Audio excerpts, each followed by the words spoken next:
Joining me now is the RNC's Chief Strategist and Communications Director, Sean Spicer. Before we talk about early voting, do you buy into what I just had to say? Do you agree with me that come Wednesday, we need to unite, recognize the victor, and move forward as one? Assuming that there's a clear and decisive victory, sure. I think what makes this country beautiful is the democracy that allows people to vote and to choose up and down the ballot who we want our elected leaders to lead. And then if you don't like what that decision was, you work hard to put up another candidate the next time and fight it out, voter by voter, idea by idea. But sure, I think that's what makes our country better than every other country on the face of this earth. Good. We agree on that, and I'm sure David will agree as well. The consensus seems to be that while the polls have tightened, your candidate, Donald Trump, still has a very narrow path to win the building behind me. What do you say? Well, I think we start every election the last several cycles behind in the electoral math. That's just a fact. I mean, Democrats do very well in big states like New York and California. So we've known this for a long time. Chairman Reince Priebus has said this 4 years ago that we've got to be near perfect to win it back. We win at every other level of government. We have more Republicans elected at any time in history. Democrats have lost 900 seats since Obama became president. We control the House, the Senate, majority of governors, 66 of 99 legislatures. As a party, we do very well, but we have lost the big prize a few times, which is why I think we've put together the most comprehensive infrastructure to win back the White House. In 2012, Michael, we had 876 staff between us and the Romney campaign. We now have 6,012. That's a substantial amount of people out there. Last cycle, we did 11 million voter contacts. This cycle, we're on pace to do 17 million voter contacts. There's a reason that the absentee ballot and the early vote are up for Republicans in these battleground states and down for the Democrats. Our ground game, our data, our infrastructure are helping up and down the ticket. There's a reason that when all the media said that we were going to lose the Senate and potentially hold the House, now we're talking about strongly maintaining the Senate, keeping the House and winning back the White House. I disagree with the professor that you mentioned earlier. I think he's going to go 49 for 51. You've got every one of these states closing in, and mostly all states that Obama won twice and should be strong blue states: Colorado, Michigan, Wisconsin, New Hampshire, Virginia. States that Obama won twice that the Clinton campaign banked on as part of being in their coalition are now all of them, every single one of them, trending towards Trump-Pence. I know that you're looking at that data of early voters, and we can't look inside their envelopes, thank God, but we do know, are they Republicans who have voted early? Are they Democrats who have voted early? We also see polling data, some based in part on those who have already voted, and some just based on the general populace. I would suggest to you, Sean, that to simply look at the turnout among R's versus D's, and I get your point. You're saying, hey, we're outpacing Romney from 4 years ago, and they are not keeping par with Barack Obama. A fair point. But wouldn't it be more important to know gender? Wouldn't it be more important to know ethnicity? Yeah. Wouldn't it be more important to know level of education? Because within each of those demographics, but Michael, your candidate is suffering.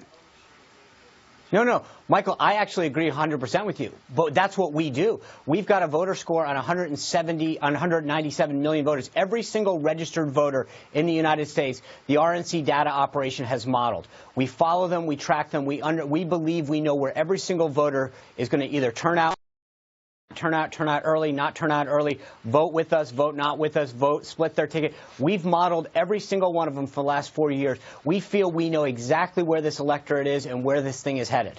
So I agree with you full. We don't look at public polling. We look at our data scores. We work with the campaign to make sure that we're modeling every single thing we do, where the candidate goes, what ads we place, what the message it is, whether it's a mail piece or a TV ad, whether they hit a door knock or a phone call.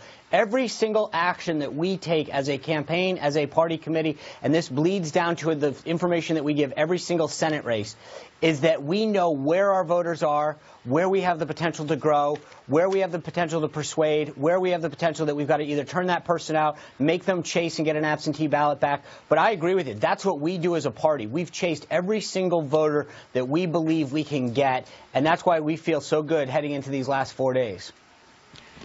Sean, I recognize that you think you're leading at this point. Hypothetically, if you enter Tuesday, that's not what I said. Look, just, say that again? If you enter Tuesday tied, the intelligentsia, the political pundit class, believes that you lose because she's got the better ground game. They've identified exactly where their voters are come from, and that it's only the RNC providing a get-out-the-vote effort for Trump, and that, frankly, his is organic. Now, look, 15,000 people came out in Hershey, Pennsylvania, my neck of the woods last night. But is that a fair statement?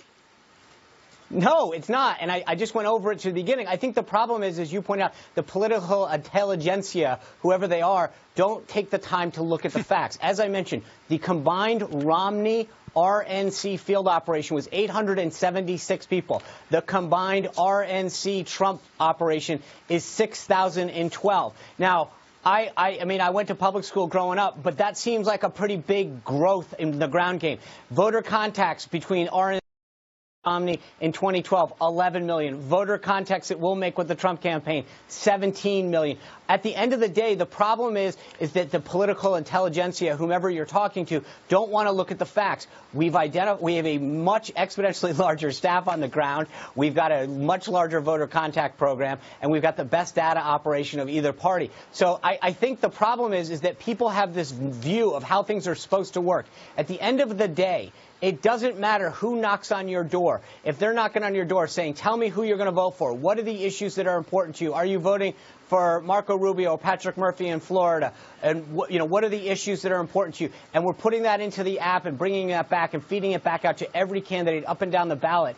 That's the best program that can happen to exist. We have a better operation, a better ground game, and a better data operation, because the problem is, in the distinction, Michael, that people don't get, is the Democrats keep building operations for one candidate. We build operations for an entire party so that everybody up and down that ballot, whether you're running for city council or president of the United States, you have the data. Sean Spicer, thank you. Now for a different